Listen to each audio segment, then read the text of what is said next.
Hazrat Ishaq bin Abdullah bin Abu Talha Ansari reports that Hazrat Anas bin Malik radiyallahu anhu said, the people were struck by a famine during Allah's Apostle sallallahu alaihi wasallam times.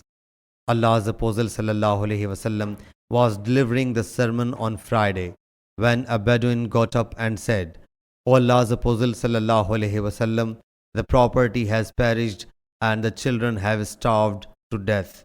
Supplicate to Allah Jalla Jalaluhu to pour rain down on us. Allah's Apostle sallallahu alaihi wasallam raised his hands. There was no cloud in the sky, but mountain-like cloud appeared. Then before he dismounted from his pulpit, I saw raindrop dripping from his beard. So rain fell on us on that day, the next day, and the day next to it, rather till the next Friday. So that Bedouin or some other one got up and said, O Allah's Apostle sallallahu alaihi wasallam, the houses have collapsed and the livestock have drowned.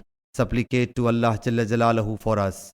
So Allah's Apostle sallallahu alaihi wasallam raised his hands and said, O Allah Jalla Jalaluhu, round about us, but not on us.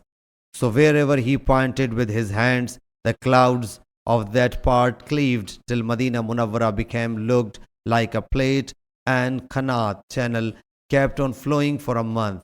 The reporter says, whosoever would come would speak of the utility of that rain. Sahih Bukhari, Hadith number 1033.